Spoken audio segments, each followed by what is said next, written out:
Laura Wolk, Anya Lawrence,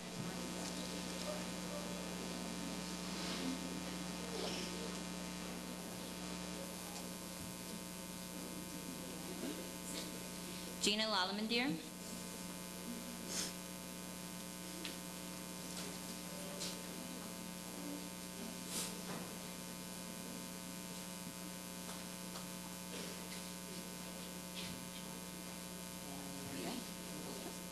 and Ashley Hayes. That's the white squad.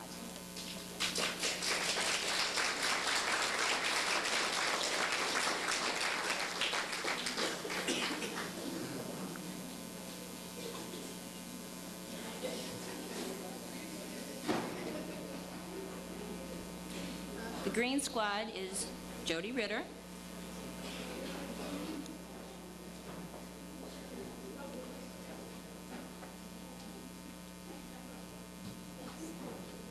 Megan Ruther, there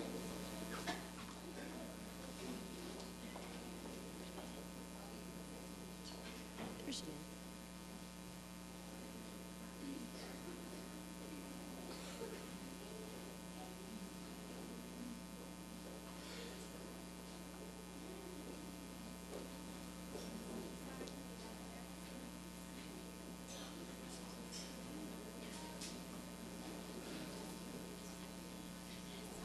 And Megan is accepting Jessica Ruther's certificate. She was not here tonight. Patty Matthews. Is she here? Tijan Lawrence.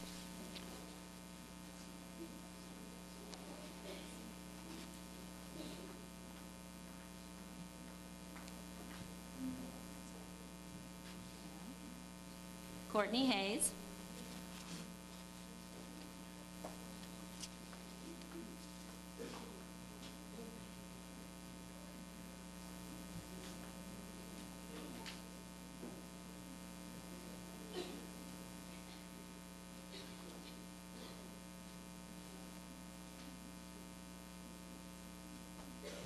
Gina Gettinger.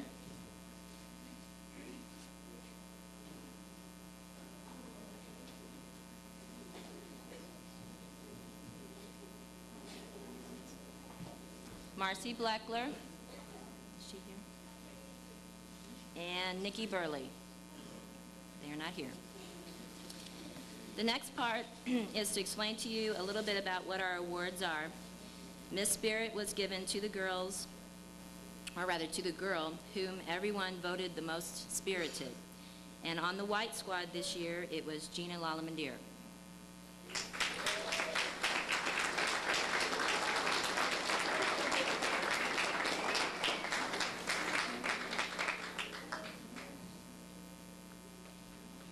And on the green squad, it was Tijan Lawrence.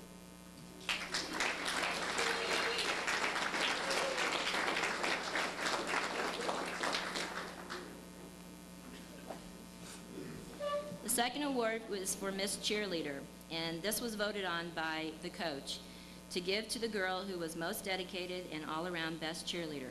This was a very hard decision since there really are more than two that are qualified. On the white squad is Karen Rotler.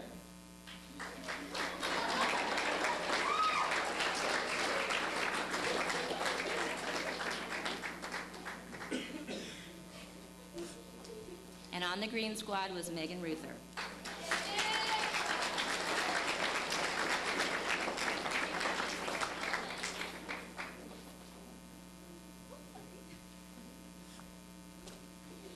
And now I'll turn it over to Mrs. Simmons.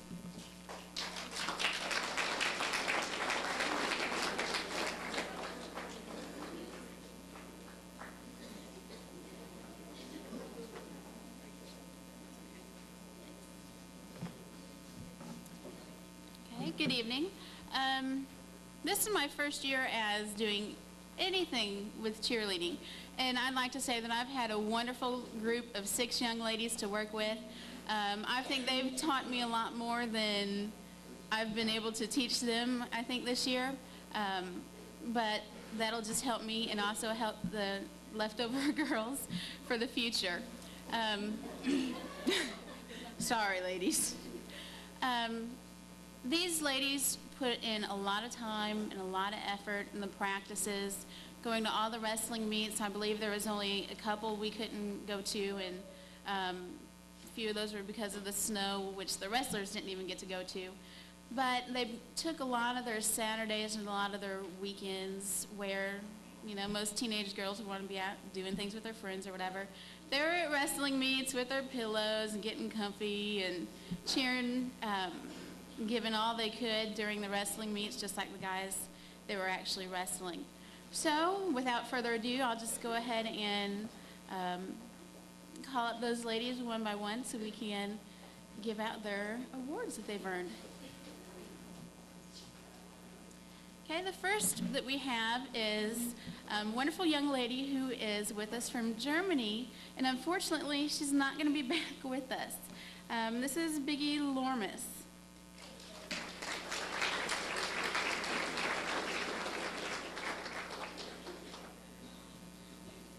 And the second, well, she's not going to be back either because she's a senior. We have Miss Amanda Deerdorf. Not here. And again, another senior, Christina Gillespie.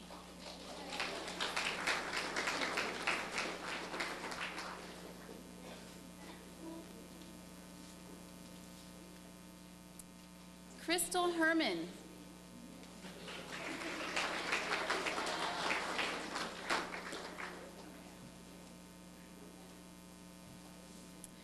Danny Thornborough.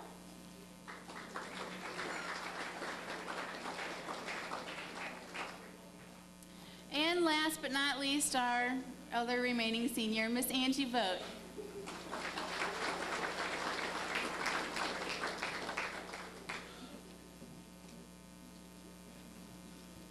Like the basketball squad, we also do a Miss Cheerleader and a Miss Spirit. And again, both of these were voted on by the girls. For Miss Spirit, we have Biggie Lormus.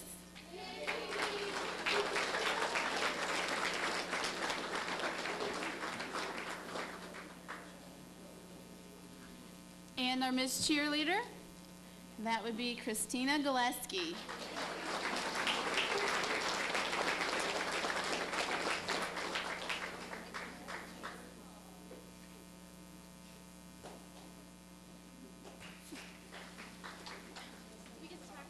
Yes.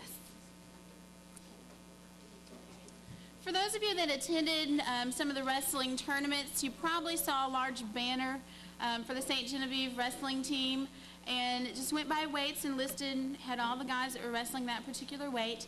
And every year they give the senior wrestlers their names from that banner. And right now, that's what the ladies are going to do for you. When they call your name, wrestlers, please come up. Okay. Corey Apt and Craig Ogdenfoos.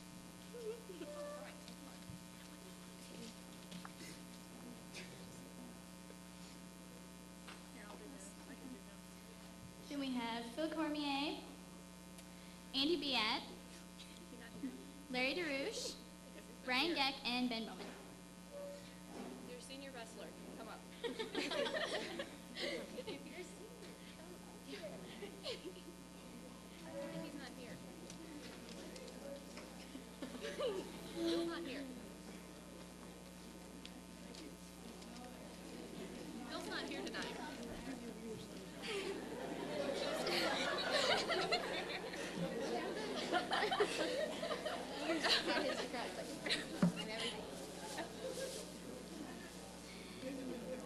It's been interesting. I have no idea what I'm about to say. Oh, well, we don't have any team accomplishments on the back of the program, but I guess it's safe to say that we really are pretty competitive because we pride ourselves in having the most signs and the best hospitality room everywhere we go. And I guess we should thank the guys because we have one of the best teams around, and it really does help. It makes it fun. And apparently, at least from what the other cheerleaders say, we have a really cute team, too. So, yeah, the DeSoto girls really liked you. Of course, they like the coaches, too. So, we have a saying that goes, last time is the best time. And, well, Amanda's not here, but Angie and I have been at this since we were little. Of course, we haven't really gotten any bigger, but we've grown. So, we've been on maybe 10 squads, and I have to say that this one is tied for the best. It's been a lot of fun, and to Biggie and the leftovers, just thanks for a great season. It really helps to have girls who are bright and can catch on, and we don't have to spend hours and hours and hours teaching them everything. So you guys were smart and fun. And we should thank Sally and Cindy Nugent for keeping us on our toes all these years, because we really didn't know what was going on. So, and Coach, of course. I almost forgot Coach.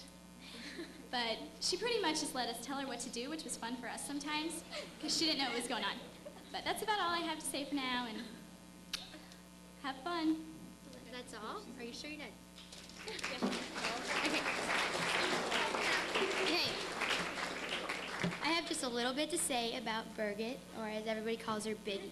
Okay, Biggie is our foreign exchange student. If you have not had the privilege of talking to Biggie or meeting her, you're really losing out, because she is really, really fun to be with. Okay, but at first she wasn't going to talk to anybody. She was so quiet. And one day in practice, she came up to me and she goes, "Can you take me home?" And everybody just freaked out. She was like, "Oh my God, she talked." It was like crazy, okay? But then later in the year, she started talking more, and then eventually she wouldn't shut up. And during wrestling, all it was Todd this and Todd that.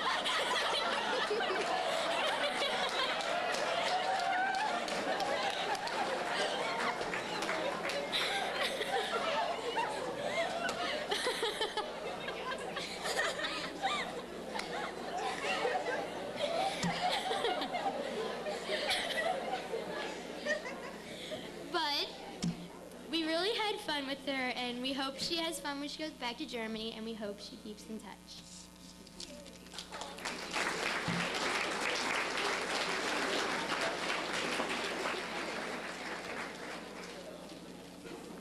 Okay, I get stuck with the senior speech again. I would just like to say I think this is one of the best seasons I've had so far, considering the seniors. Angie, she always has something to say to me, and she always kept me on my toes with the comments that she had. But I always loved being with Angie. She always made me laugh.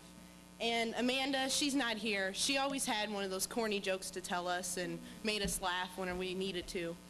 And for Tinta, she, I don't think she always liked being with me all the time, considering we stayed with each other all the time. But I think I'm really gonna miss her the most. And she's leaving, and it's gonna be really hard. I'm done.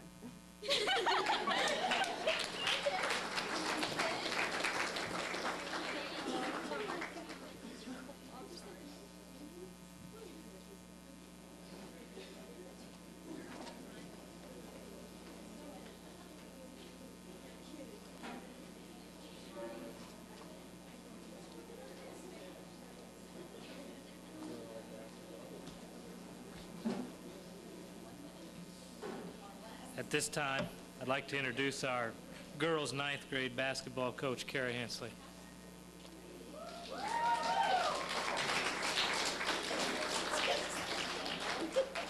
Oh, get out of here.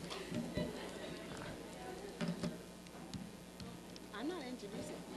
Okay, I'm not going to talk very long because we had a very short freshman season this year. We actually had a total of 2 games. However, the girls were a lot of fun to be around. They didn't win either game, but they did improve tremendously between their first game and their second game. I'd also like to do my thank yous. I'd like to thank Coach Doherty and Coach Edding. They were very patient with me, very understanding. I had a lot going on. I had class every Monday and Wednesday night, so I wasn't there those nights. I'd also like to thank the parents of the athletes. We wouldn't be able to have sports if we didn't have the support and interest from the parents. We have some very good freshman girls. They're hardworking, very dedicated. They have a lot to look forward to. They're going to have a big future. I'm not going to introduce the freshman girls. I'm going to leave that to Coach Doherty. We did have the girls vote on one award, and that was the most improved freshman. I picked that award because I think that's the most important right now at the freshman level, is the most improved. And the girls voted on her, and it was Sarah Wilson. Come on up, Sarah.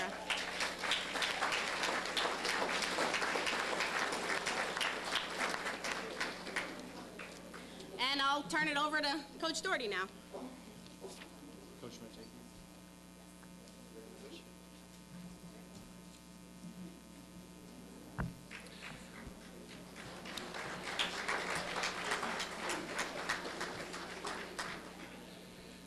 I'd like to start off with some thank yous of my own. First of all, to my wife for putting up with me and all the nights that I was away.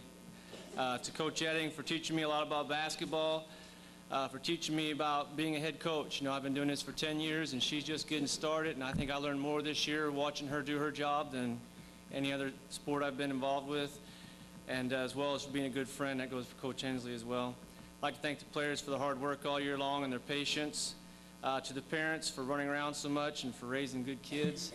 You know, basketball is a really long season. I'm sure wrestling is as well. The winter sports just seem like they're never going to end.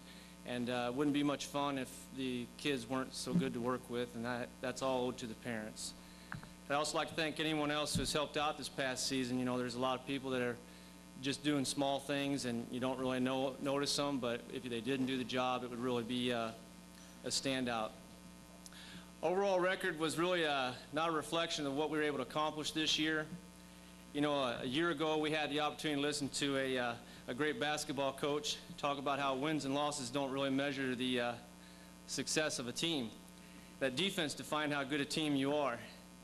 And we feel like we can confidently say that if it were possible to take the team that started out in November, you know, with the 7 freshmen and the 4 sophomores, and compete in a game against the team that finished up in February, that team in November would never score.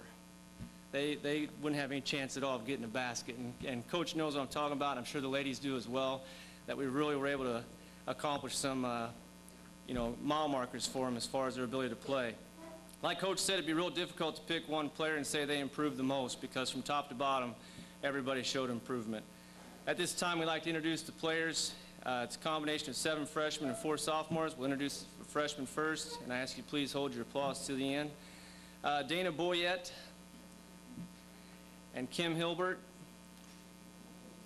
Now, I gave every girl the opportunity to tell me something nice to say about them, and they all declined. More coaches and referees this year insisted that these 2 were twins and wanted to know what the names of the sisters were. Were they the same age and all that kind of stuff. Nobody on our team could see it, but Deanne Weiner. Deanne was the vocal leader of the team, always outspoken and taking charge out on the floor. Deanne also thought we were going to introduce her twice as a freshman player and a sophomore, so I'd like to just go ahead and introduce Deanne Weiner. She was the vocal leader of the team. Jill Finley. Jill was wins the Social Butterfly Award of the team. Jill always had something to say, and it wasn't necessarily directed about basketball. She just had a lot to say. Enriqueta Munoz. Enriqueta wins the award for the most line drive, crisp, on-the-money type passes. Lauren Fowlert. Lauren led the team this season in fouls. She had a grand total of 2. Sarah Wilson. Sarah wins the award for never falling for any of my jokes or comments. She was always on top of things and never believed in me. On to our sophomores. We had Nikki Stanley. Next year we hope to see Nikki shoot the ball a little bit. She just couldn't get her to put the ball up this season at all. I think she outshot everybody on the team by 100. Amy Fonestock. You know, everybody was always asking me how I could stand at tape ankles all season long, and to be honest, I don't mind at all. But I've had a lot of experience, and I've seen a lot of feet, and I'd have to give Amy the award for the most stinky feet. And Angie Herman. Angie would have to be the perfect attendance award winner, and the best hands probably. And Courtney Langley. And Courtney was more of a manager. She came out with the intent of playing, but due to injury, she wasn't really able to get out on the floor, and hopefully that'll all see an improvement with it next year. Last year I made a very, very short speech, and the wrestling coach, I believe, timed me. Have you timed me tonight? Because I'm done. Oh, I missed? Oh, sorry. I saved the best for the last. Sonia Grog. How could I do that? Sonia is the most graceful, the most eloquent. She is cat-like in her ability to always land on her feet. My 5-year-old went to a lot of games and a few practices, and she said, "What's wrong with that girl's knees?" Because she had so many bruises all over, they looked purple. And I think she still has bruises. This is our JV team. Thank you.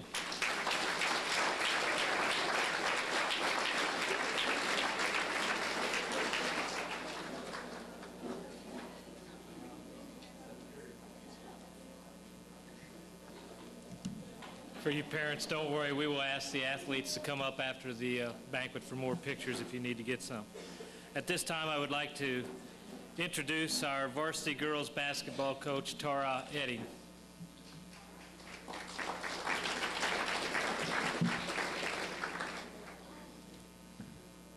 Yeah, haha, I gotta move the mic down. First of all, I want to say that Renee Giesler gets the Stinkiest Feet Award. And Amy Fonestad gets the Hairiest Toes Award.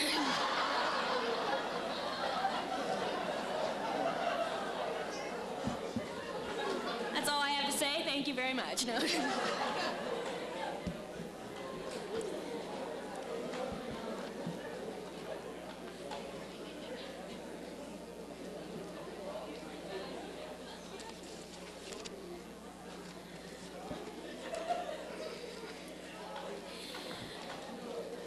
Okay.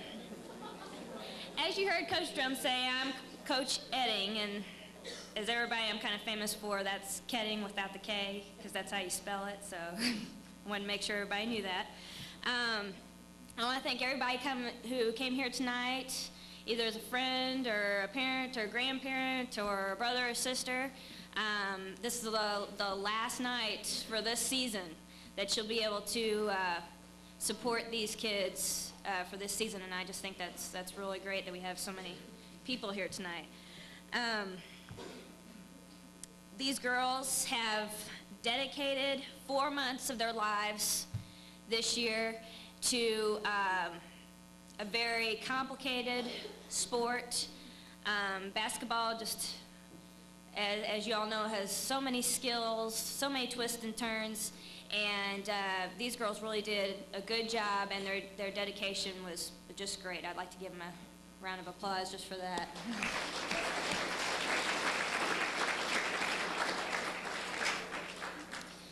They also didn't just dedicate their lives to basketball just for some athletic skills, but I think they also improved their quality of life, their self-worth throughout these 4 months. I've seen these girls grow up a lot in these 4 months, and I'm not just talking about height. So I'm pretty proud of them. Most of you guys know that this is my first year as a head coach, and it's been quite an interesting season, let me tell you. As you can see, I had Coach Doherty as a assistant coach, and that's been one reason why it's just been so interesting. But we began the season with 8 girls, okay? 8 girls tried out for varsity. And then within a couple of weeks, we had one who had to leave for personal reasons, so if you do the math, that's 7, okay? We had 3 girls who were healthy enough to play that were sophomores, so that kind of takes out the factor of pulling a whole lot of people up. So we've had a pretty rough go of it since day one. The girls pretty much knew that there wasn't going to be any problem getting in the game. It was just going to be able to last from the first quarter to the last quarter. So obviously we worked a lot on conditioning so that we could just make it up and down the floor. 1,000 times a night. The girls, especially the seniors, had to adapt to a lot of changes this year. Not just with basketball, but just with my coaching style and my coaching philosophy. You know, with every new coach, it's a whole different thing.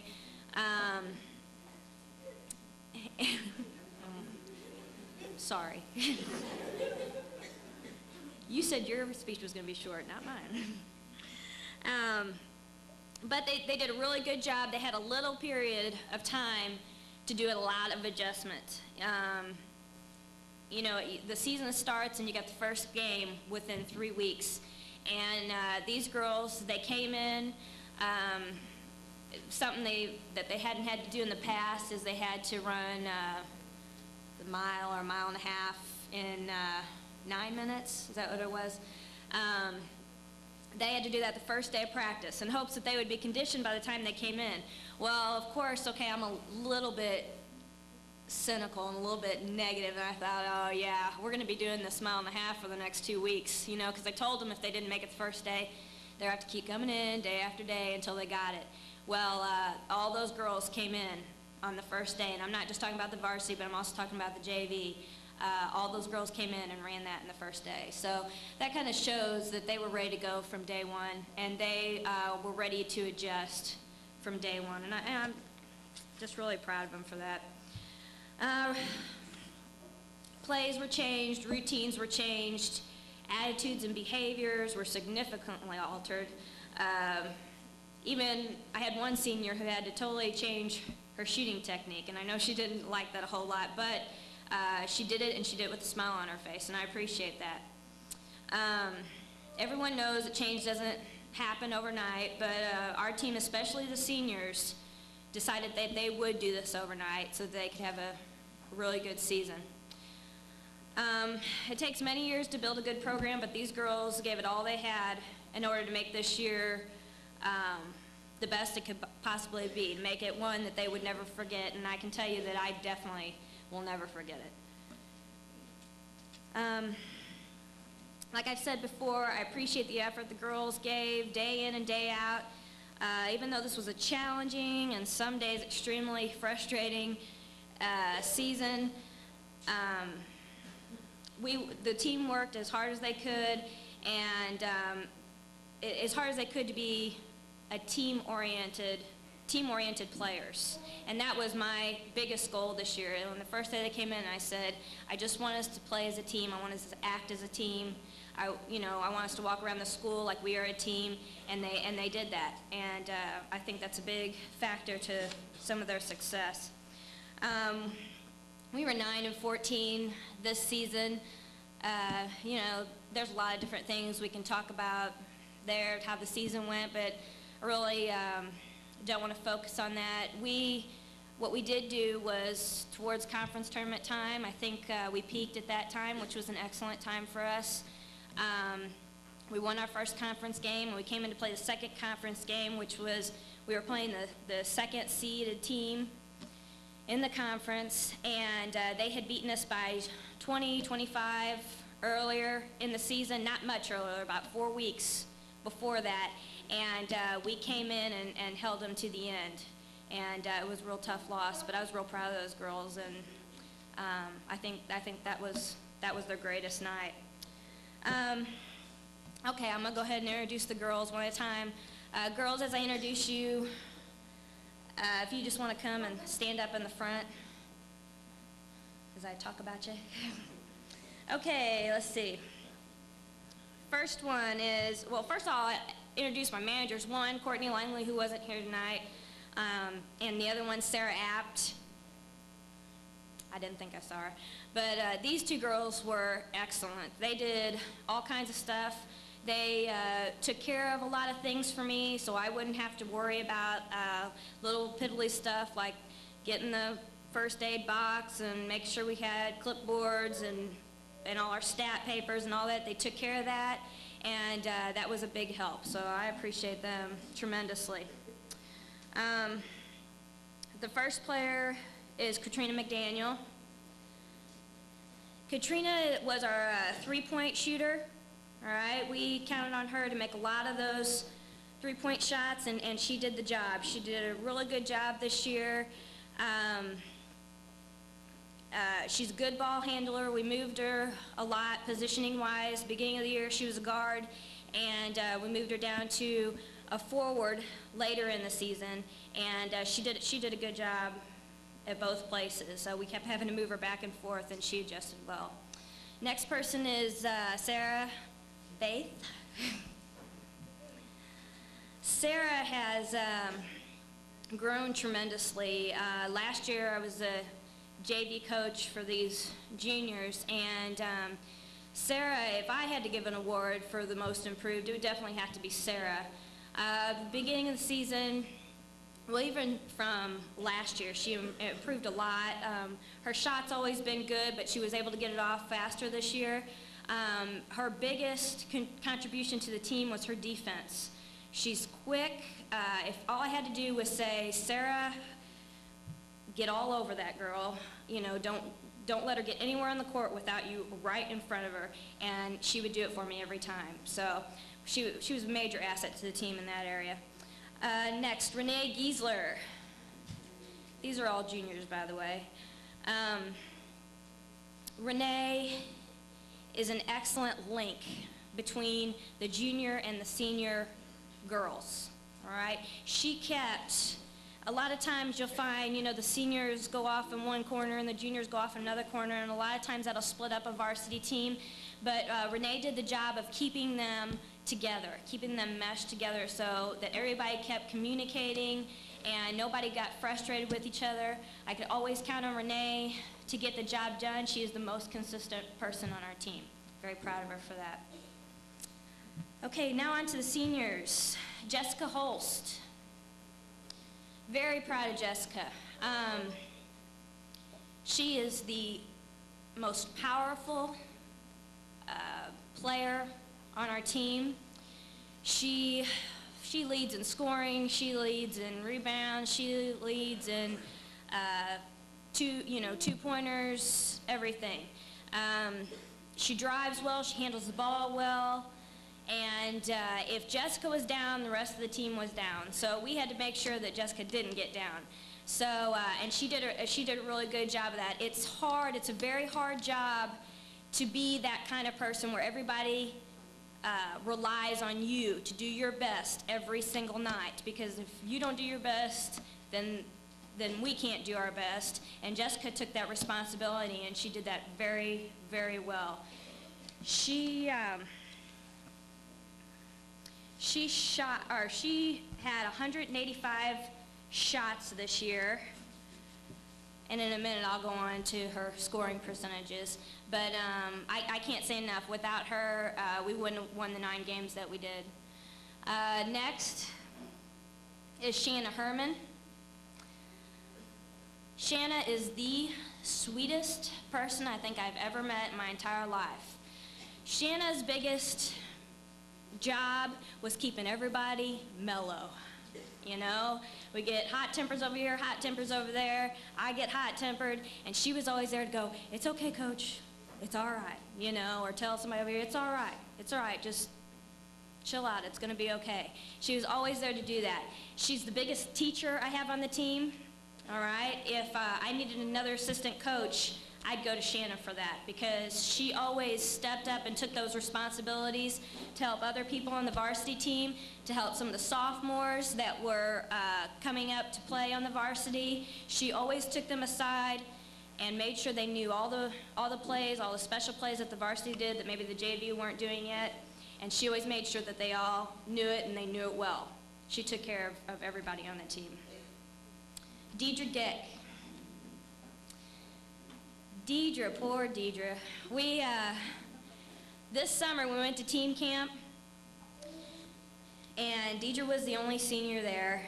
And I said, Deidre, she's always played a guard or high forward. And I said, Deidre, what do you think about playing that low post? And she looked at me like, you have got to be crazy.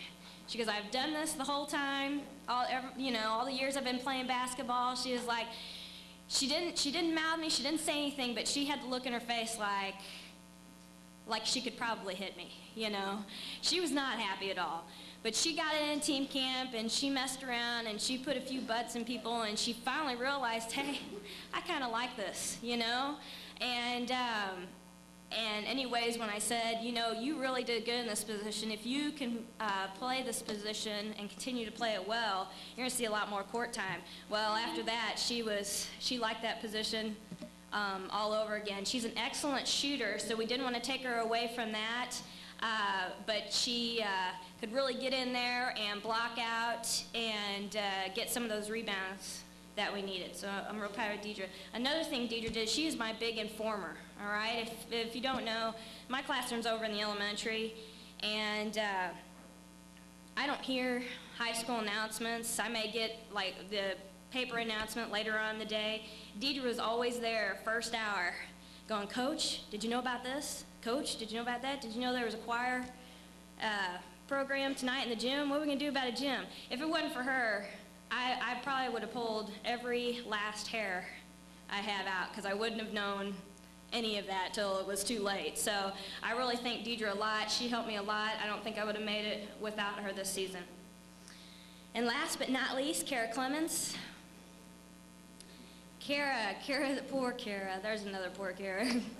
At the beginning, and I saw this last year, and I hawed around about it all summer. I was like, I need to get some more points from Kara. What am I going to do? Am I going to change her whole shot? Or am I just going to try and put her in a place at a low post because she can jump like a frog? And but she also has excellent, ball handling skills. She can play anywhere on the court. So it's like, what do I do with her? Well, about the second day of practice, she was shooting, and I said, Kara, let's try this.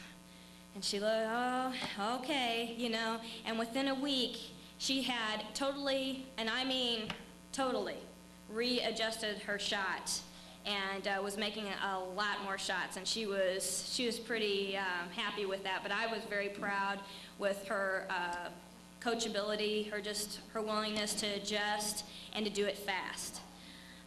We also moved Kara from a forward position up to a point guard. And another quick adjustment, in a matter of a week, she had that point guard spot down like that, and she excelled at that spot, and I'm very proud of her adjustments. All right, give out some of the big awards here.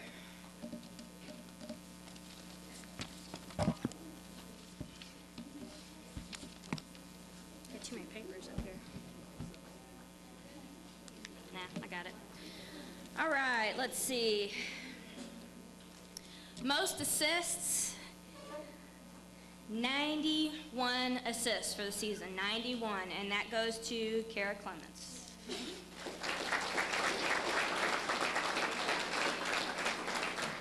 Now I have to remind you that Kara was out with a really bad ankle injury. She didn't play about 5 or 6 games at the end of the season, and she had that many assists. So, and she's about 45 ahead of the next person in line for assists. So that's a very big accomplishment. Steals, 76 steals for the season, and that also goes to Kara Clemens.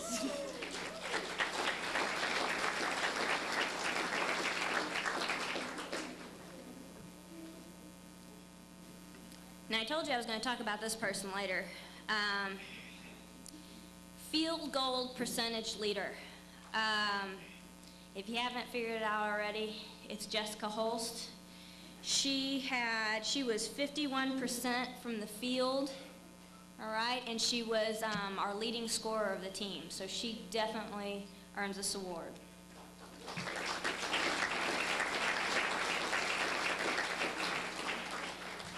You might as well stay up here, Jess.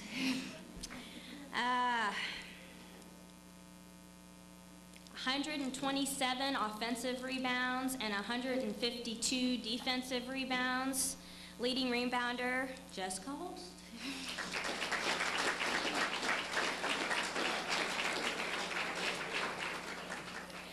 like I've said before, we also give a medal for leading scorer of the team. And like I said before, it's Jessica Holst.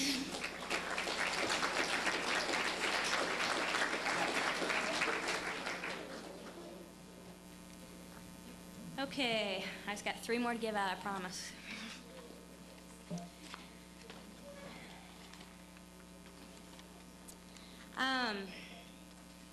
This person had the highest free throw percentage this year, which was 70%. Last year, I think she had 62%. So that's a real big jump, and I'm very proud of her for this. She always stepped up, took her time, put those shots in when we really needed them the most. And this goes to Shanna Herman.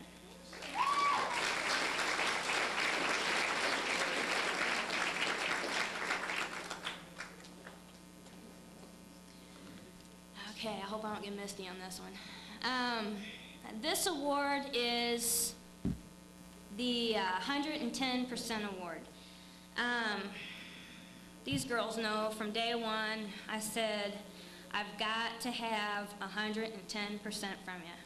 And if I can get it from you, you're definitely going to get it, if not twice as much from me. Like I said before, every single one of these girls worked so hard this season with all the adjustments they had to make. I mean, you know, I can't put it into words what they've had to go through this season, what we've had to go through together as a team. But this individual person came into practice every day, had the highest attendance in practice, was there for every open gym, was there for everything this summer, okay, camps, team camp, all the open gyms this summer. When I said basketball at this time, this place, she was there, and most of the time she was 30 minutes early. She's the person on the team who would come and ask me to see game tape so she could watch herself do, if there's a particular game that she did very well, she'd come in and watch that game so she could watch herself do that, so she'd make sure she would do it over and over and over again. This person never complained. I mean, never complained. Never. When I said run for the 50th time at practice, she was running with a smile on her face. She had a real bad stomach problem towards the beginning of the year. I just about had to super glue her butt to the bleacher before I could get her to sit down because she was just going to keep going until she passed out. She's an excellent team player. She's a great person, and I don't know what I'd do without her, because a lot of times when I was extremely frustrated, I knew I could look at this person and she just made me feel tons better. My 110% award goes to Sarah Vaith.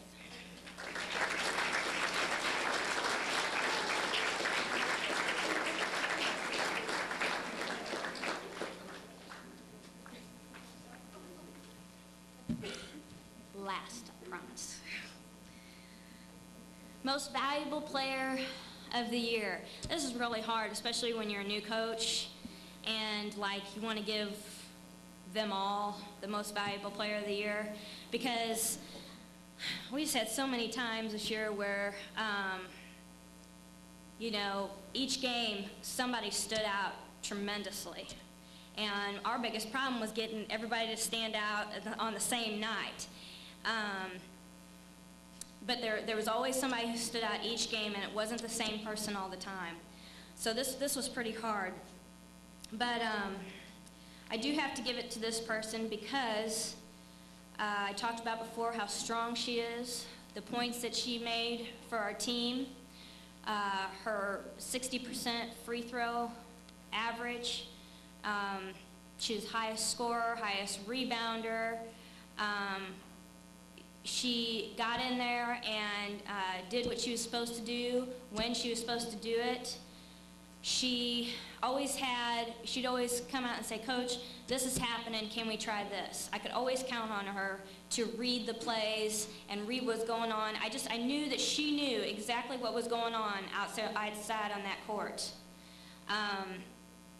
She helped my coaching job tremendously at times. You know, a lot of times it's just not happening, you get really frustrated, and there's a lot I can't see when I'm not out on the court, but this person always let me know, always helped me out, just a terrific all-around player, and I see her to do a lot in her basketball future.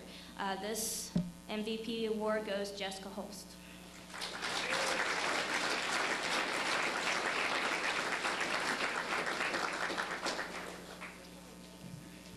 Surprise, surprise, I'm done.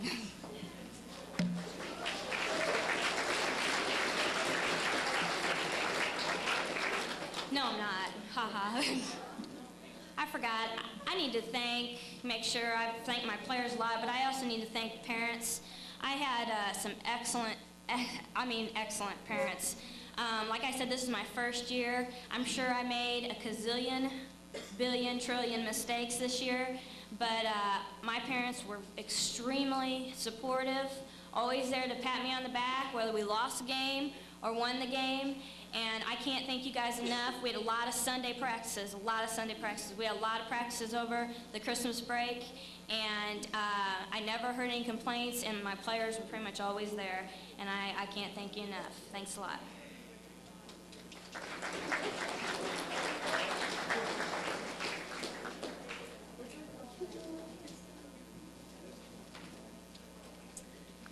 First of all, I would like to present Coach KK with a little token. It has the seniors' signatures on it. Every time we get together and talk, she always starts crying, so we figured we'd get her some toilet paper. Yes, you are.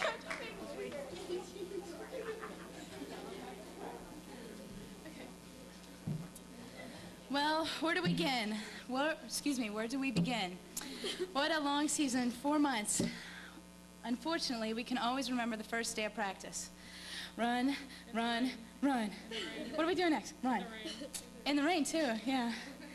What are we doing next week? Run. When are we going to touch a basketball? I don't care. Run, run, run, run. We went to bed thinking running. We woke up thinking running. We were dreaming running, everything. But after all the running, we did touch a basketball. It was pretty different, but at the beginning of the season, we didn't really know what to expect at all.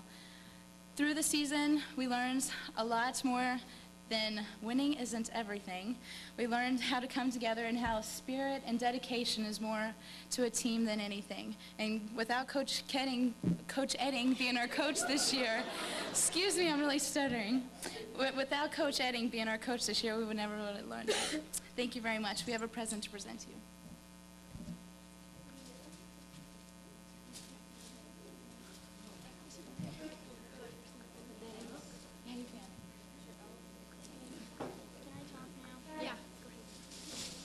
Okay, first I'm going to talk about the seniors and their little problems that they've had. Well, we'll start with Shanna, and she messed up her knees. Then we'll go to Kara, and she twisted her ankle. Then Jess's knees kind of decided to fall. And then Deidre pulled a muscle, and we're not going to say which one she pulled, but she pulled one. And then Renee, she just, instead of one ankle being a problem, she had 2 ankles being a problem. And then Sarah, she had asthma attacks and then stomach pains. And I myself, I just decided to throw up at a game. It wasn't a very pleasant experience. But our seniors, we're really going to miss them, and they were true leaders on our team. And we sometimes wanted to rip each other's heads off, but all in all, we always thanked each other, and we were happy the majority of the time. But we already gave them their presents, and hopefully they like them. Thank you.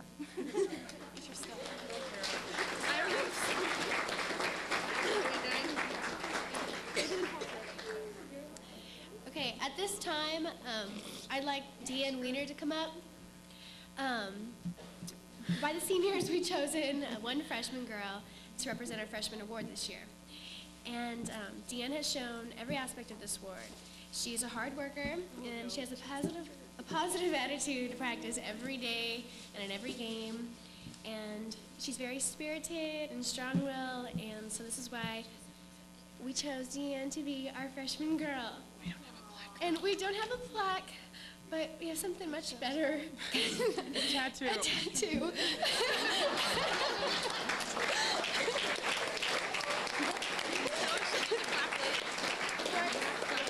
Gosh.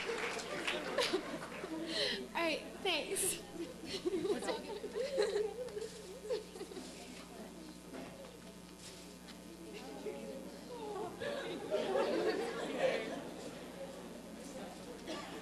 Hey, you guys are both.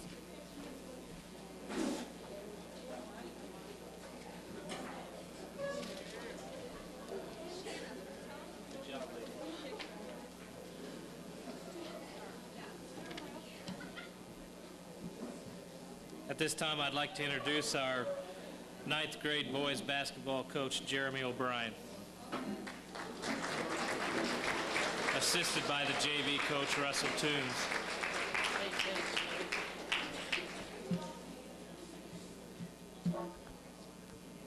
I promise I'll talk fast. I only have five on my freshman squad, so it won't take me too long to talk about everyone.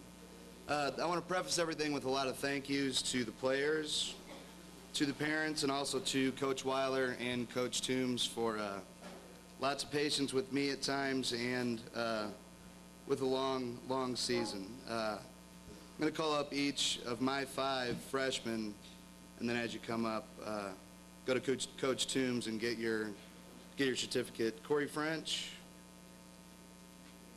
How many of these guys are here? There's Corey. Corey was my, should I say little big man or big little man, Corey? Either way, he was it. Second one, Dan Meyer.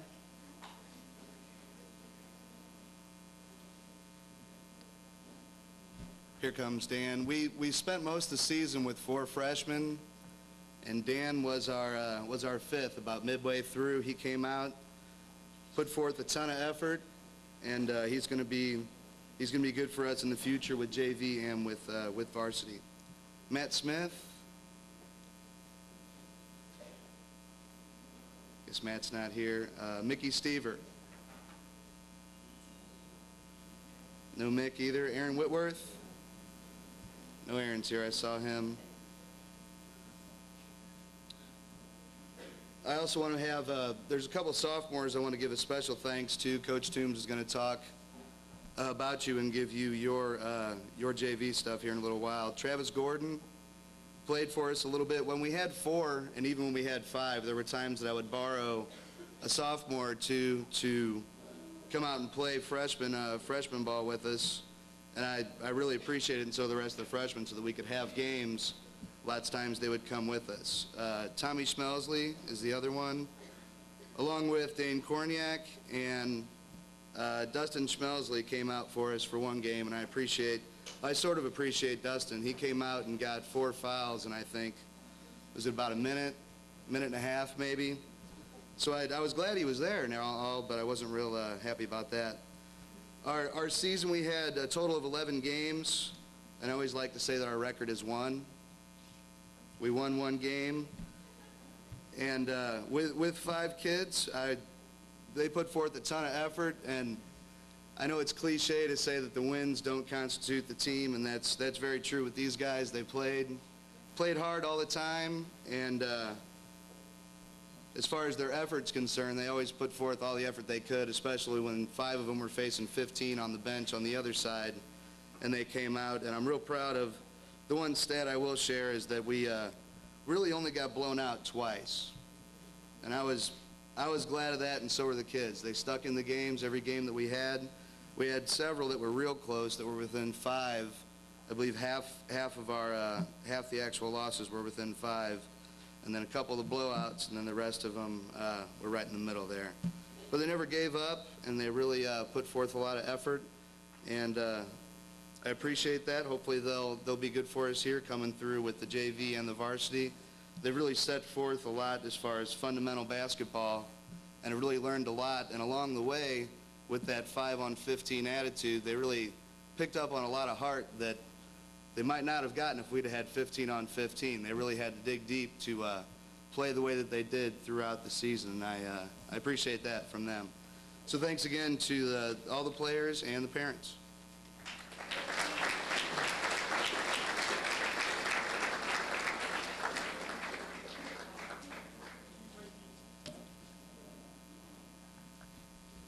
Good evening. As most of you know, this is my first year here at St. Gen, and it's been a pleasure, first of all, to be a part of the basketball team. I've enjoyed everything that I've been through this year. The JV team, again, was a relatively small team. We came together, I believe we had 8 sophomores originally come out, ended up with 7, and worked together. Again, we were a team that from the very first practice to the very last game made a major improvement. I feel that we're in the right direction, going in the right direction with the basketball teams.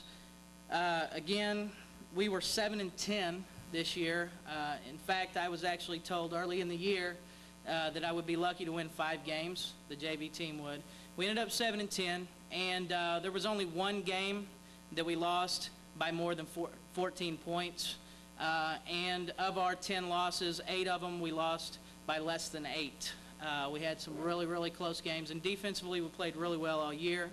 Not really going to talk a whole lot. Next, I'll just go ahead and call the guys up to come up and get your certificates from Coach O'Brien at this time. And the sophomores that I had on the JV team were Travis Gordon. Travis is here. Travis worked very hard from day one.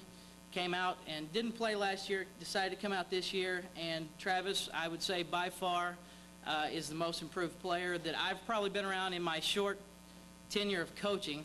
This is my 4th year, and probably has made the most dramatic improvement from day one till the end of the season than any kid that I've been around and coached around.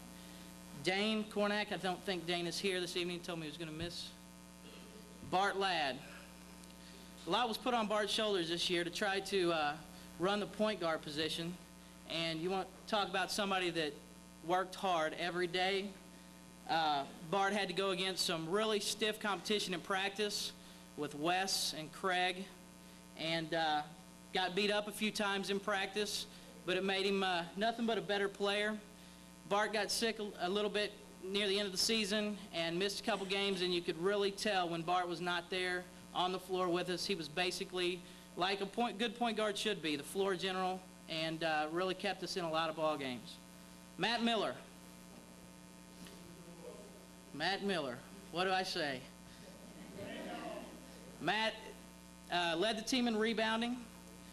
Always would get in there. He has a lot to go up against, I'm sure, when he has to go up against Luke at home, and even Andy, who 7th grader who's taller than he is. So he has to battle every day, not only at practice, but at home, and has really had a great year for us.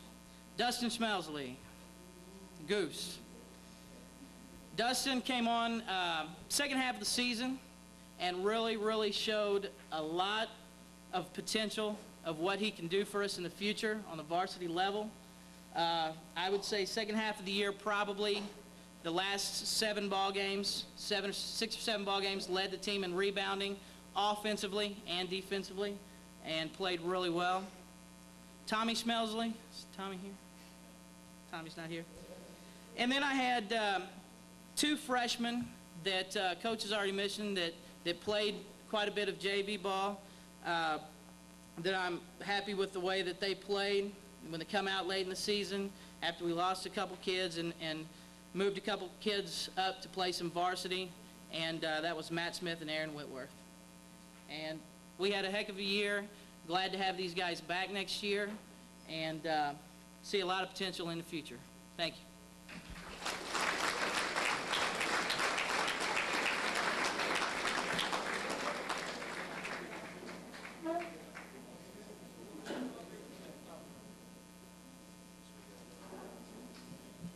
This time I'd like to introduce the head boys basketball coach, Mike Weiler.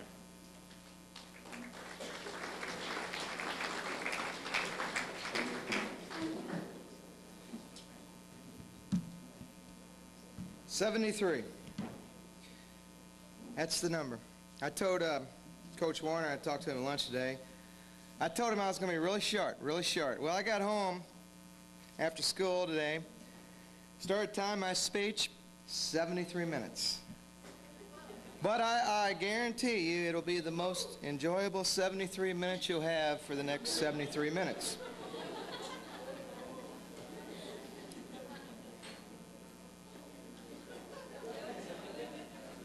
Now, I don't know how long it's going to take, and we'll just see. But, you know, I heard Coach Edding talk about the long season. I heard Coach O'Brien talk about the long season. To me, the season was too short. And hopefully you'll get my drift in a little bit. I'm going to start with some thank yous. I want to thank Coach Drum, if he looks at me here. I want to thank Coach Drum for working so hard to give us the opportunity to play 3 home games in December over Christmas. He worked real hard. He ran an outstanding and very successful tournament.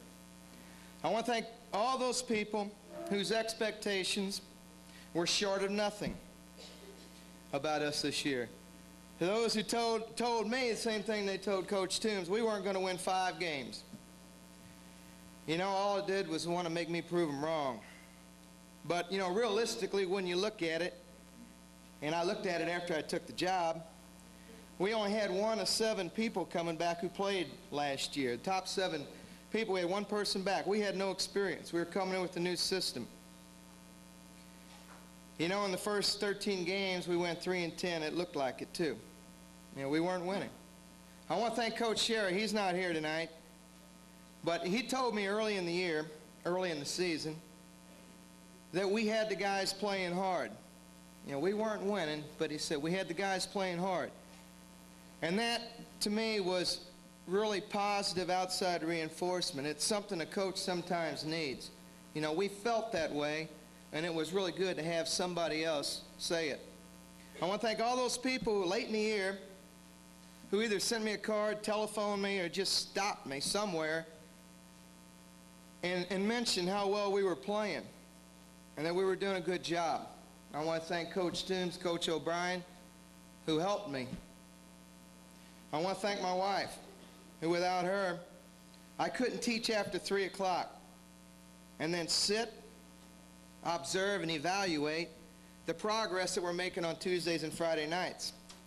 Because she works harder than I do on those game nights, chasing the 3-year-old, who are now 4-year-old twins, back and forth across the bleachers. Maybe some of you have seen them or heard them. Finally, I want to thank the players. Those guys bought into what we were trying to teach. You know, it was a new system. It was quite a bit different. You know, I think so. I don't know if they think so, but they probably do, hopefully. And, you know, we struggled early with our identity. I think you know what I'm talking about. We showed patience with what we were trying to do. You know, we kept drilling them in practice, even though they didn't complain, even though I know they'd rather scrimmage.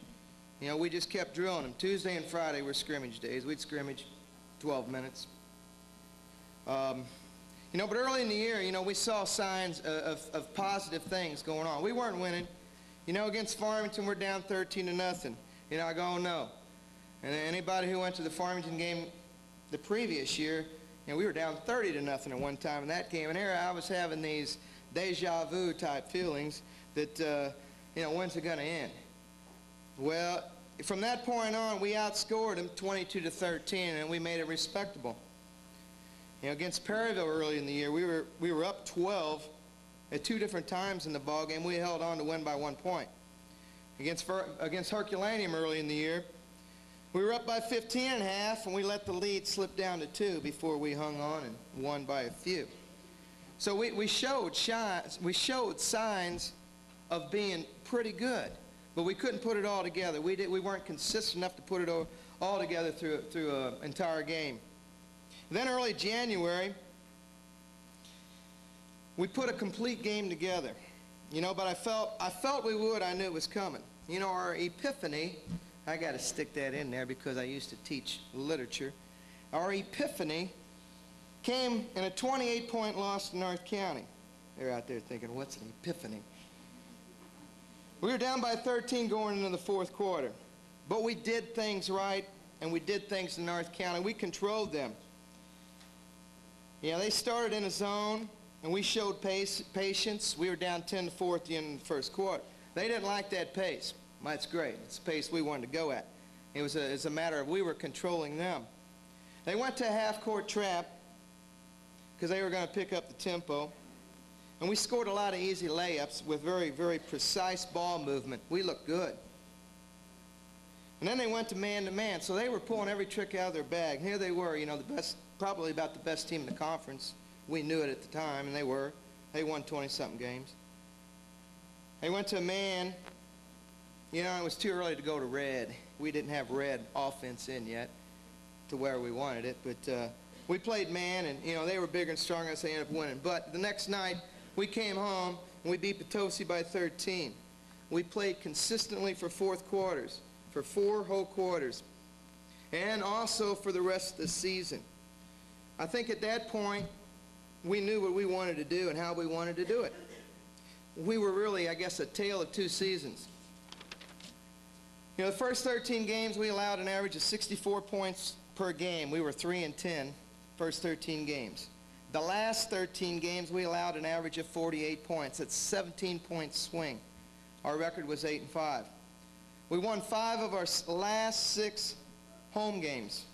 Our only loss was to Arcadia Valley, who was the conference champ, district champ, and we were down 4 points with 2 minutes left. We gave them everything they wanted. Everybody, well, maybe everybody doesn't know, we lost to them in district too. You know, we missed the championship game of our Christmas tournament by 1 point. We had a shot at the end, it didn't fall. Actually, we had 2 shots at the end, neither fell. And in district, we missed a championship game by 1 point, and we had a shot at the end. And the more I think about it, we should have got 2 more shots at the end, if you ask me, but we didn't. You know, we came a long way in 1 season. In fact, in 31 seasons that I've been coaching, I've never been associated with a team that went through such a transformation as this group of guys. They came further than any team I've been associated with in 31 seasons. That's not years, that's seasons. You know,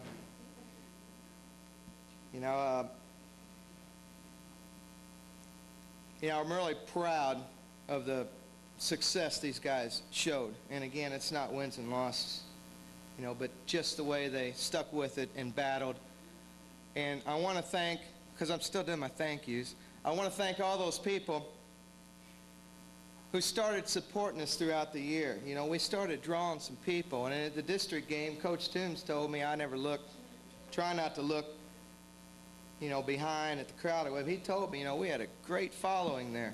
You know, I just wish we could have pulled it off, because if we would have beat AV, I think everybody on the team felt like we were going to beat North County the next night. Okay, I'm going to move on to the awards now. Then I'll be back to talk a little bit more. All right, first award I'm going to give is one I made up. It's called a free trip. You win a free trip for this one. You got a free trip. You're going to get a medal, though, instead of the trip, because you already had your trip. In fact, as a team, we went to the free throw line 519 times. That's an average of 20 free trips a game, and that's outstanding. We outshot our opponents by over 150 free throws, and that was just because we took the ball to the basket. We were very aggressive. The person who went to the free throw line the most gets this free trip award. He went 134 times, and he was also honorable mention, all conference, honorable mention, all region, and that's Luke Miller.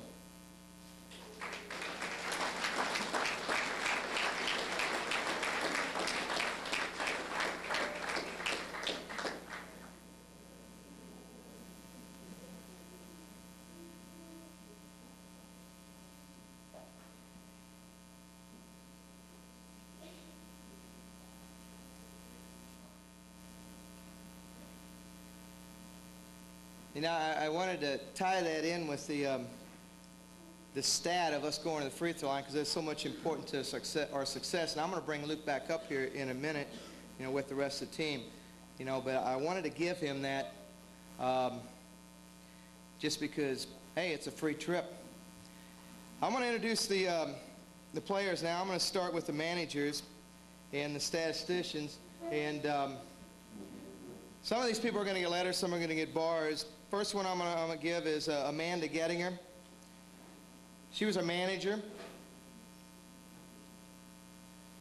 She gets a letter, she gets a basketball, and she gets a bar. Ashley Kettinger also gets a letter. These girls worked real hard for us. They were there every day and did an awful lot. You know, we really appreciate them. Also, Gina Gettinger gets a manager certificate. She gave me a little grief earlier about being only a statistician. I said, that's not right. Here it is, Gina. We fixed it.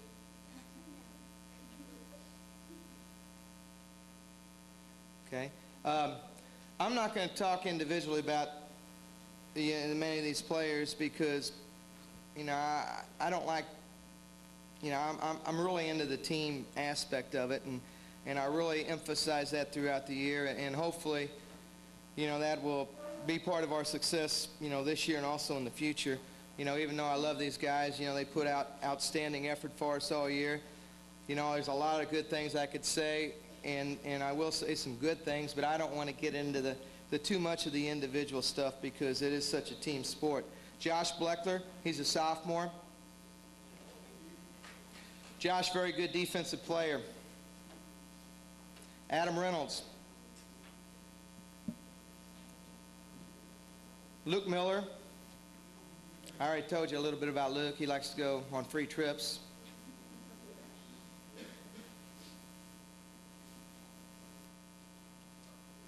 Luke gets a bar and a letter. Tommy Hook. Talked to Tommy earlier. He was ill, and he left a little bit early. He told me that he wouldn't be here after a while. Randy R.J. Clements. R.J. gets a letter, he gets a basketball, and he gets a bar.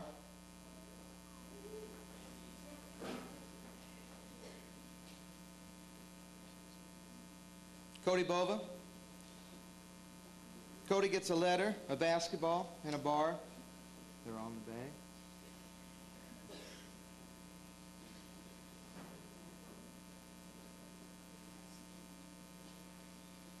Stefan Bukos, he gets a letter, a basketball, and a bar.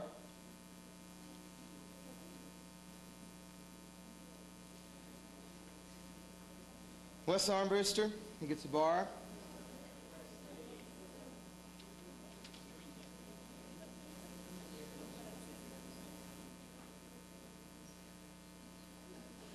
Okay, our seniors. Shane Gordon, he gets a letter, a basketball, and a bar. And Shane played when he was a sophomore, didn't play last year. He came back out this year. And very hard worker. We're going to miss his effort. Corey Litter's, senior. He gets a letter, a basketball, and a bar. Corey came out when he was a sophomore and didn't play last year, but then came out again. Corey probably hit the most threes for us this year. He hit the biggest threes for us, too. Whenever we needed a three, he was usually the one to pull the trigger on that. Okay, Craig Medley. He gets a bar.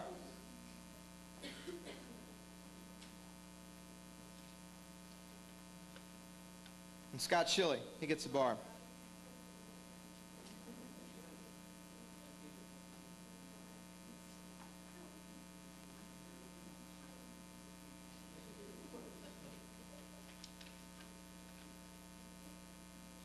Now, I have a challenge to the freshmen, the sophomores, and the juniors to not stop between now and next November. You know, let's not wait to start over. You know, let's try to take up where we left off. To the seniors, your challenge is to come back and See us. Come back and see us play. You know, be a part of the crowd. You know, I would like to see more former players, you know, come to the games. You know, that's my challenge to you guys. And also, I want to thank all you guys for being a part of our program. You know, you didn't have to come out. Things were different this year, and you knew that. You knew that there was going to be a change, a whole new coaching staff, you know, with me moving up and Coach Toombs, Coach O'Brien moving in. You know, again, I want to thank you for all the effort. You know, they talk about, again, it being a long season. Well, I thought it was too short. All right, now I'm going to give a few more awards. This one goes to a team player.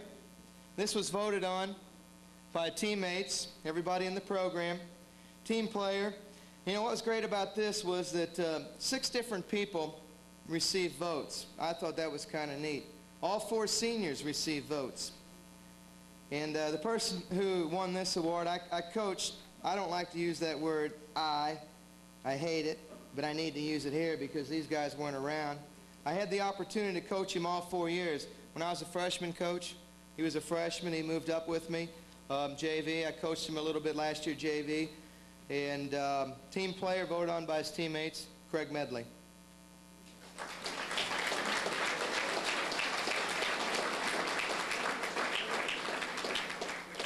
Highest free throw percentage was 67.8%. You know, I would hope that this guy improves on his free throw percentage as much as Shanna did. Thank you. As much as Shanna did. You know, if he goes up 8, that'll put him at 75%, and I would really enjoy that. Wes Armbruster, 67.8% from the free throw line.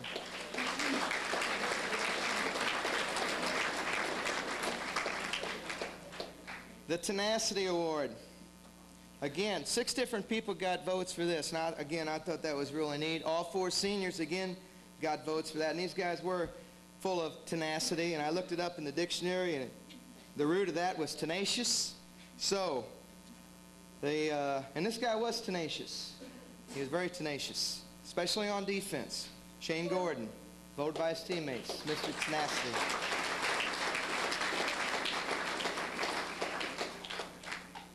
And the most valuable player, 3 people were nominated for this, you know, and to us, hopefully it doesn't mean the person who scores the most or gets the most rebounds or whatever. The most valuable to the team, as voted on by their teammates.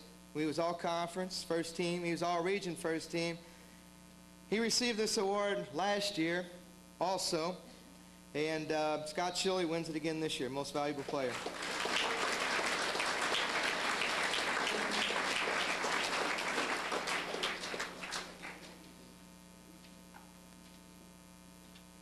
I'm going to end with another literary device.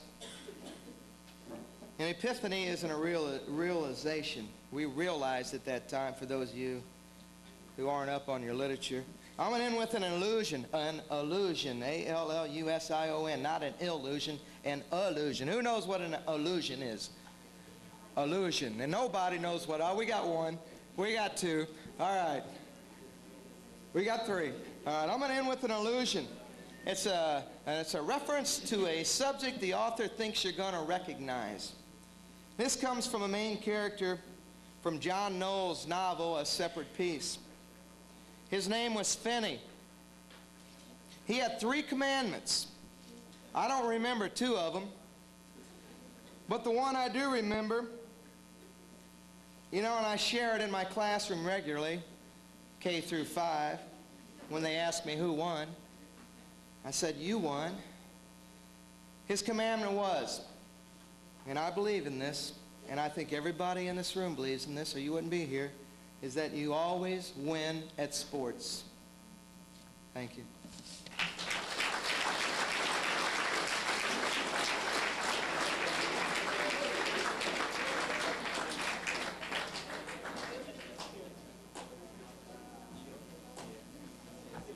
Well, I get to talk about the seniors. Well, when we went 3-10, we were kind of down on ourselves.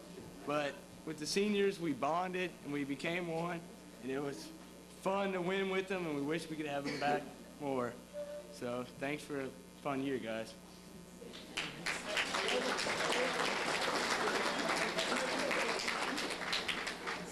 Okay, I don't have anything prepared, so I'm just going to kind of wing this while I'm up here, but hey, bear with me, all right? Okay, it was a pretty fun season, you know, kind of having 3 new coaches in a way, even though I've been with Coach Weiler for all 4, but having Coach O'Brien and Coach Toombs, they're both great guys, real fun to be around, and I just can't really thank them enough, I guess. And I'd like to thank our managers, you know, and they're all there with us, especially Gina, because she's got a loud mouth, you know. Who else can I thank? Cheerleaders. You know, sometimes we only have 3, but, you know, it's more than enough. Thanks to all our fans. We didn't usually have much, but we thank those who came out for us. And, oh, yeah, I definitely got to thank the German. I mean, we all picked on him a lot. We call him Doomkopf. I think everybody knows what that might mean. But, you know, we gave him a lot of crap, but, you know, he bared with it. And, you know, putting up with us, so we thank him, and hope he has fun going back wherever he goes. And, They call it German, buddy, come on. And, well, it's been fun. Been a fun year. I've enjoyed everything, all the seniors and all the guys, and just like to wish them best of luck next year, and thanks.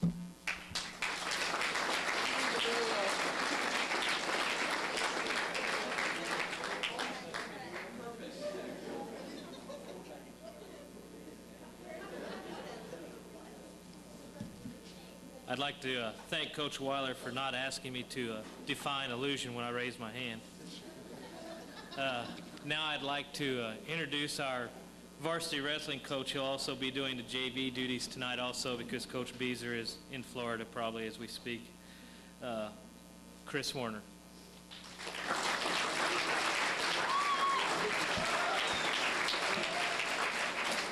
I'd like to start off, first of all, publicly thanking Coach Beezer for taking time away from his family on his winter months to come be with our wrestling program. He was a very welcomed addition. As most professional athletes, I would suppose he just has tons of class about him. And I think he has excellent wrestling knowledge, especially basics of the sport. He has a good background. But he just added that little touch of class in the weight room, in the wrestling room, in the conditioning, and just everything we did. So we want to let him know, and I'm sure the guys feel the same way that I do, that we really appreciated what he and his family and his wife did for our program. So I'll start this evening just kind of running through the JVers as they come up. I'd like to list their accomplishments and ask them to line up over here to my right. First off is Andy Joggers. Andy was a freshman wrestler, a little prior knowledge before he come to us. He had an excellent season. He finished 13-3. He was first at the Rolla tournament, fourth in the SEMO conference tournament. He's going to be a very welcomed addition to our varsity in the future, I'm sure. Frankie Vitale. Tony Jokers. I didn't see several of these guys. Brian Herman. Brian's a junior wrestler for us. He couldn't crack into the varsity lineup for us. Suffered a little injuries throughout the season, but managed to get on the mat a few times on the JV. He finished with an undefeated record. Zach Jenkins. Zach Cooper. Zach's here. Zach's a junior wrestler also. He's a second-year wrestler. He couldn't crack into our varsity. I think he was hopeful early in the year that he would get one of those spots, but shared some time on the JV, finished with a record of 3-1. Josh Karen. Josh is a freshman wrestler also. Competed at the Rolla tournament, competed in the SEMO conference tournament. He finished the year with a record of 9-4. Adam Nagger. Derek Stewart.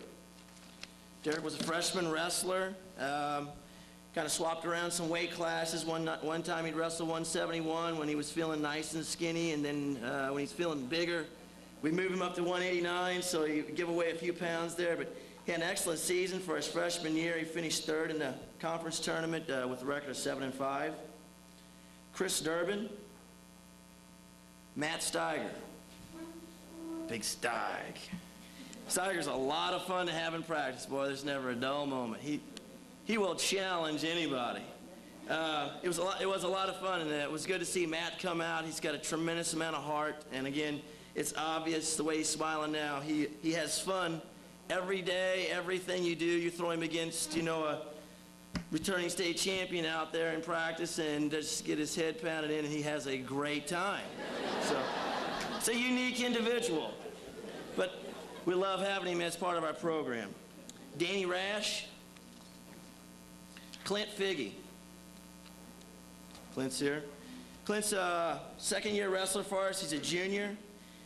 He came on and really showed me something this year. He wrestled a kid that qualified for the state tournament this year in the 4A division, and Clint wrestled him as an exhibition match early in the year and beat that wrestler in a tight, I think it was a 4-2 or 5-2 match. So we had a tremendously, talented varsity, and he was not able to crack into there, but hopefully some good things in the future from Clint. And last, Jordan Nagger. Jordan was a freshman wrestler, really come to us, really fresh as far as wrestling goes, had never had any other experience at it. He had a very good year. He learned tremendously. He's a smart individual. He wrestled above his weight all year, weighed around 200 pounds. We wrestled him at the heavyweight position. He wrestled some guys that outweighed him by 50, 60, sometimes 70 pounds. And he held his own. He did very well. He finished with a record of 5-8. So that's our JV wrestlers for this year. I'd like to give them a hand.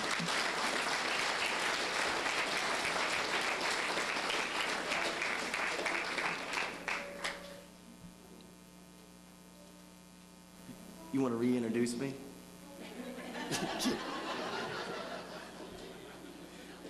Before I started the varsity, Coach Drum's looking at all my pages over here a while ago, and I just got one. That's it. He's abusing me because of this. So he writes this little note right here, and I'm going to read that right now. And I would have never thought of this unless he wrote this. He says, I would like to give a big thanks to Coach Drum, who did an outstanding job as the AD, mentor, leader, comedian, spiritual leader, and best friend. I wouldn't be here today if it weren't for Coach Drum.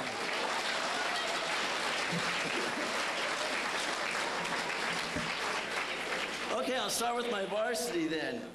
Be kind of brief here, kind of read some stats same way. If you guys can all line up at once over here again, and then we'll get all our thank yous on behalf of you and me at the same time. I'd like to start off with Corey App. Everybody's real aware of the accident that Corey was involved in earlier on, and I think we're all just tremendously thankful that he's here with us tonight, and we're very proud to say that he was part of our wrestling program.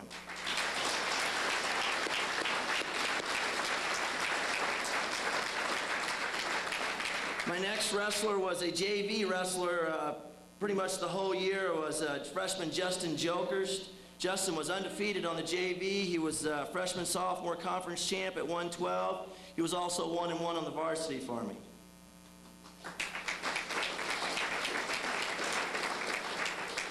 My next wrestler is Brian Jokerst. Brian was 4-1 on the JV. He had an opportunity late in the year when Jarrett Huding went down with an injury.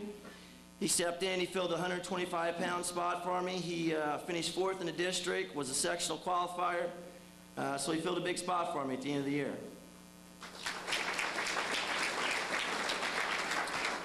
Jarrett Huding. I think Jarrett's here. Luke Winters. Luke was a wrestler, an outstanding JV wrestler for us. Last year he came in, but had his heart set on a varsity spot. It was very tough in the lineup for the weights that he was kind of eligible for, and he had some outstanding challenge matches, at least 1 or 2 of them going into overtime. I was really happy that he did get his chance later in the season due to an injury to step in there and get his varsity letter when he had an opportunity. He was 7-0 in the JV, 1-0 in the varsity. And I think he's been beaten 1 time. Is that right? Oh, twice. I'm sorry. You should have went for that, Winters. I'm surprised you did. Craig Okenfoos. Craig's another wrestler. I feel for Craig in that his true weight class, I believe, is 215. Well, it's real obvious that it's 215. And due to our lineup, he was kind of forced to say, okay, if I want to wrestle, then I have to take this spot at the heavyweight. And he's wrestling a lot of guys that are just tremendously taller, tremendously longer arms, legs, strength, you name it. So that's a huge disadvantage. Craig always showed a lot of heart out there, and you could never fault him for the effort that he set forth in the practice room or out there on the mat. Todd Geck.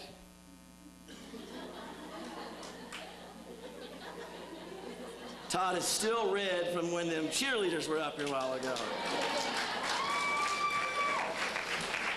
Todd is one of our very outstanding freshmen. We have a good feeder program, and he was a very active participant in that. He came to us and did some very disciplined things as far as the weight goes, and just dedication to the sport and extra training to get his spot, and then not only get it, but to get there and say, this is mine for the rest of the year.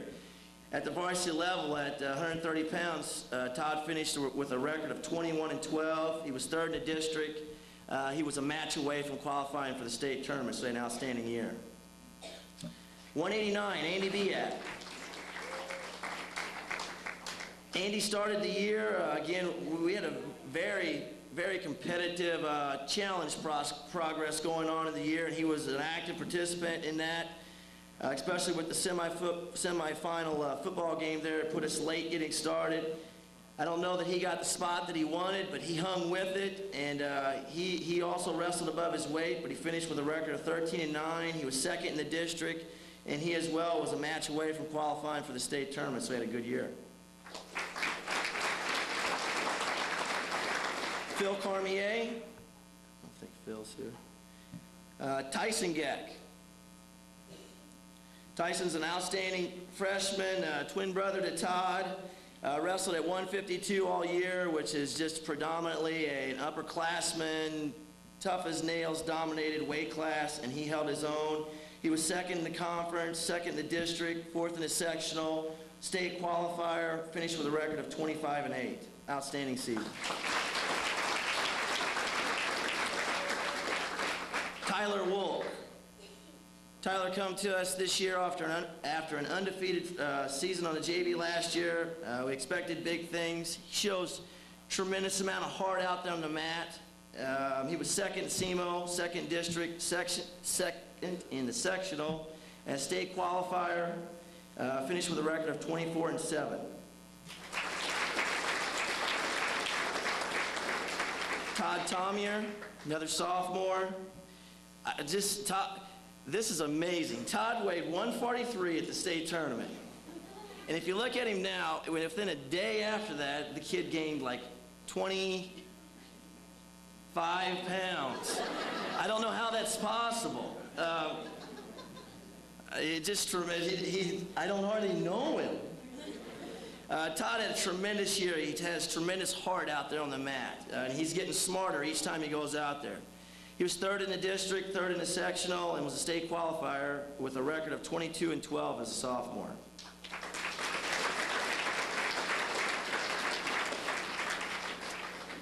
Larry DeRouche, Booker.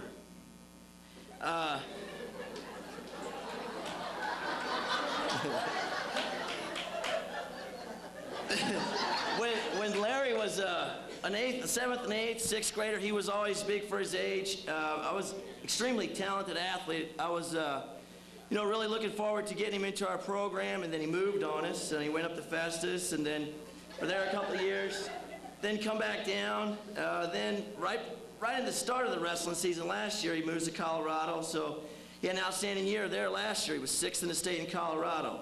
So when we finally did get him on the mat, we're excited about the things that he has the ability to do out there. He was second at SEMO, second in the district, and he avenged this big loss to a guy by beating him for the championship of the sectional, and he finished this year with a record of 29-6, sixth in state at 215.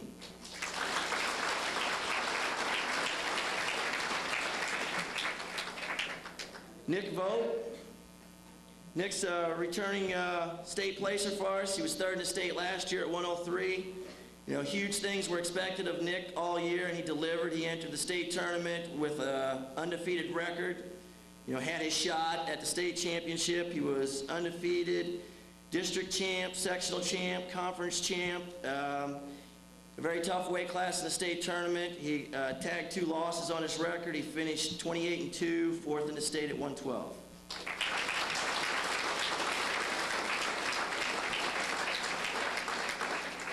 Clint Wolk.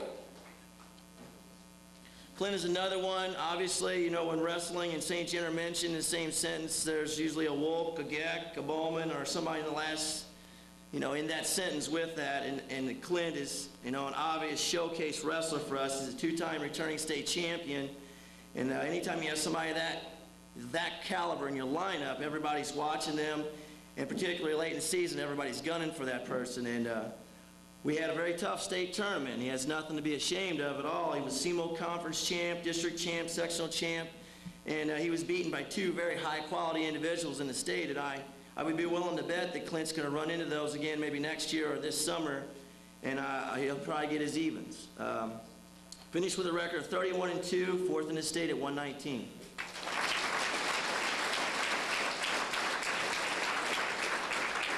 My final 3 wrestlers then will also be my award wrestlers. The one that I'm going to introduce here, just kind of not to surprise anybody, but this wrestler will be for Mr. Clutch. This is a wrestler that's been a 3-time SEMO Conference runner-up, and I know he's not proud of that. As a matter of fact, he chose not to go to the banquet the other night because he's like, Coach, I've been there twice before, and I always get this certificate, and it's always 2nd place. And same thing happened to him this year. He's always run into that guy that's very tough. He's also a former 2-time state qualifier, but I give him the Mr. Clutch Award because this year he finished with a record of 28-6, and he went to that state tournament, and he brought back a 5th place medal at 160. His name's Ryan Geck.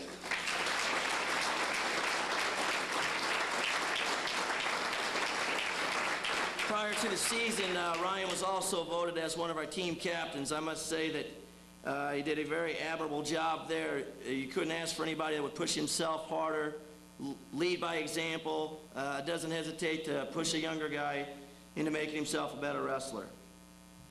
My next wrestler is going to get the Most Improved Award this year.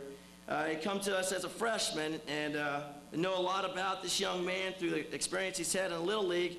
And I think he had kind of developed a repertoire of getting to that big match, but never being able to win that big match in his youth experience. And this year, this young man stepped up. He entered the state tournament with an undefeated mark as a freshman, and he made it all the way to 3rd in state. He beat some extremely talented and highly rated individuals through the year. He finished the year with a record of 29-1, and that is Adam Vogt, Most Improved.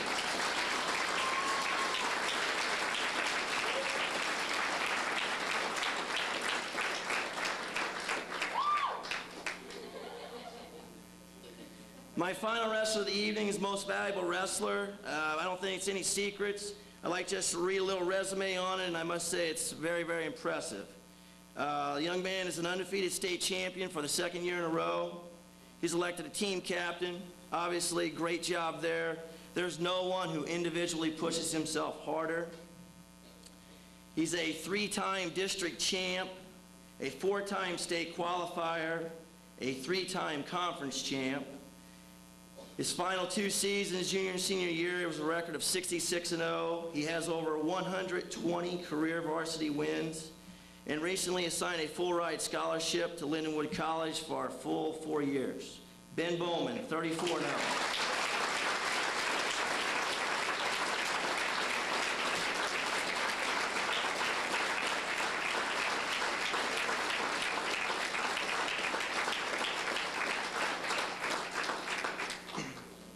I guess just our team resume, we finished with a 9-1 varsity record in the dual meets.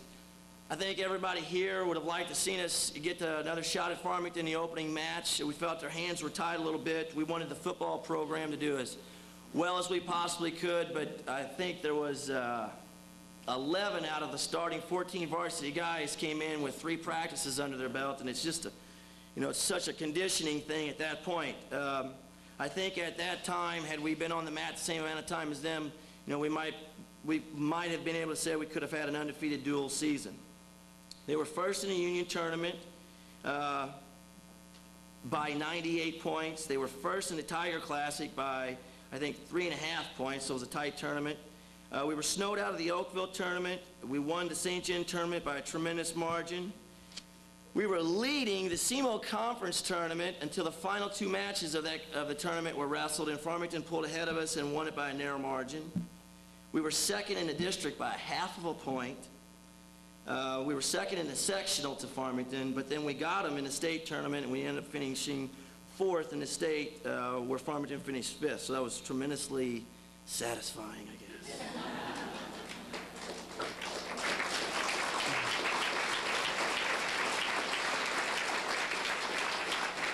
I just have one comment, I guess, to describe our season, and the guys will agree with this. I'm sure it's a tremendously hard-working team, very self-motivated, very dedicated to the sport. You have to be good, and they were good.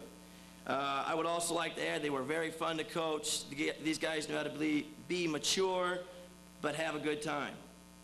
On behalf of them and myself, we'd like to run through our list of thank yous. First of all, to my wife, Rebecca. It is extremely long. We have like 7 weekends in a row, so it's a difficult season. To Steve Beezer and his wife, thank them for all their help. To all the parents. To Bill Howard for stepping in at the end of the season and helping us out at the state tournament. Bob and Cindy.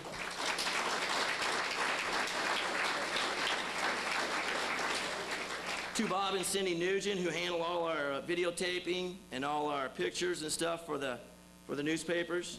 John and Jackie Geck, who are in charge of our AAU USA youth wrestling clubs. It obviously makes a difference. Our statisticians, Stacy, Jenny, Sarah, and Deanne. All the USA and AAU coaches that put in so much of your private time. To our wonderful bus driver, Sally Cash, Mom Cash. To Mary Rosenquist for her help in the hospitality room. To my brother, Dennis Werner, tremendous matchmaker. To Corey Nugent, Chris Nugent, and Keith Beezer, former wrestlers who have, added their 2 cents and some sweat in the wrestling room as well as it goes. Those are always appreciated events that give the guys a lot of heart. We appreciate all that you do. Thank you.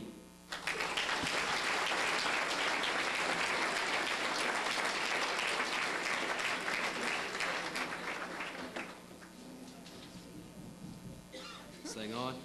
Okay. I don't really write anything down to say or anything. I'm not real good at that. You can ask Mr. O'Brien himself. I don't know. I just want to give special thanks to Sally, our bus driver, too, cheerleaders, parents. We have a great supporting group of parents out there. I think everybody realizes that. We have a great coach, too. Although he's little and looks like a bat.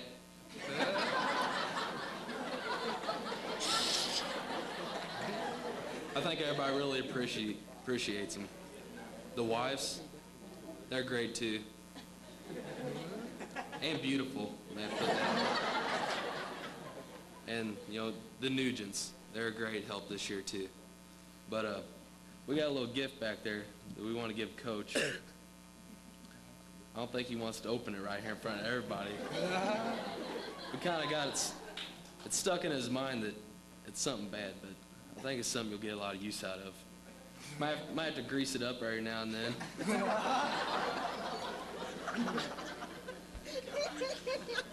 So. Hey, should we give him the present? Coach, do you want the card or the present first? I don't know. Hey, so I'll give you the card. Let's just get it over with. Well, come up here. You better come up here and read that. Yeah, come here, Coach. Come on. Get up here.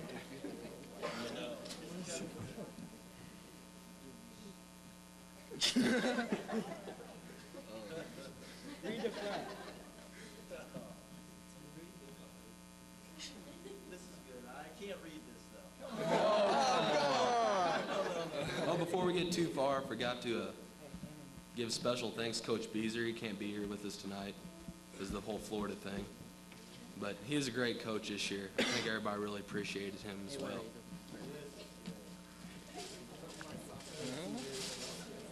You'll like it, Coach.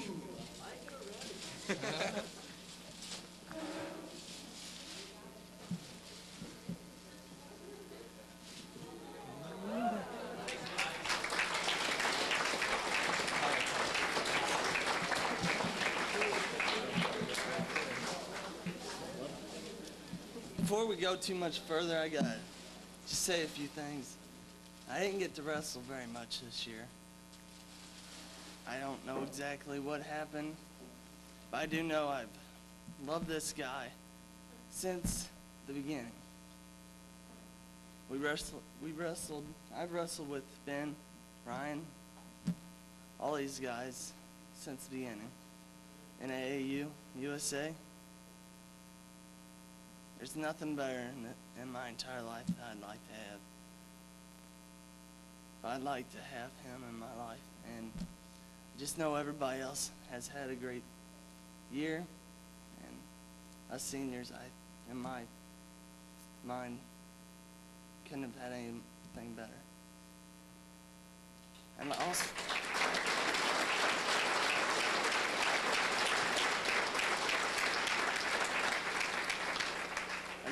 I'd also like to say something about Coach Howard. My freshman and sophomore year, and even junior year, or whatever, I didn't get to wrestle for him. I always did want to, but finally I got to. I don't know if I won that match, but that meant a lot to me that I got to. I don't know if all you people know how good of people these two are, but they've definitely touched our hearts. Thank you.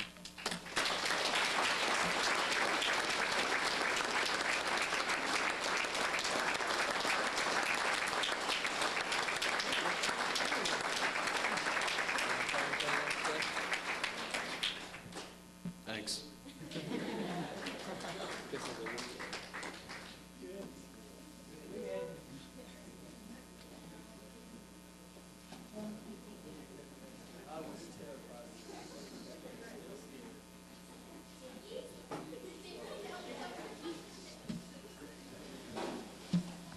Okay, that brings us to the end of this evening's banquet. I hope everybody enjoyed it. I have a few quick thank yous myself.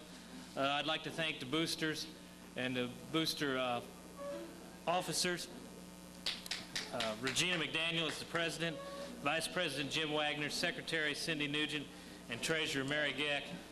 They do a wonderful job of putting on lots of activities, and this is just one of them. I'd like to thank them. I'd also like, if you're here as a parent, a spouse, a sibling, an interested fan, a coach, whatever it may be, we'd like to thank you. Without the people that are here, this wouldn't be possible. Now what everybody's been waiting for. If you invested your dollar, you have a chance to win $62.50. It's quite a good investment. Whoops. I must wonder, though, how when you invest $1, you could only win that much, but here it is, 658-024. 658-024. We have a winner. Now, in order to collect the money, he will have to answer the one question that was asked tonight. What is an illusion? I float that class. He wins. We would ask as you leave this evening if you would help us clean up a little bit by taking the cups and plates off your table and clean up as best you can. Thank you and have a safe trip home.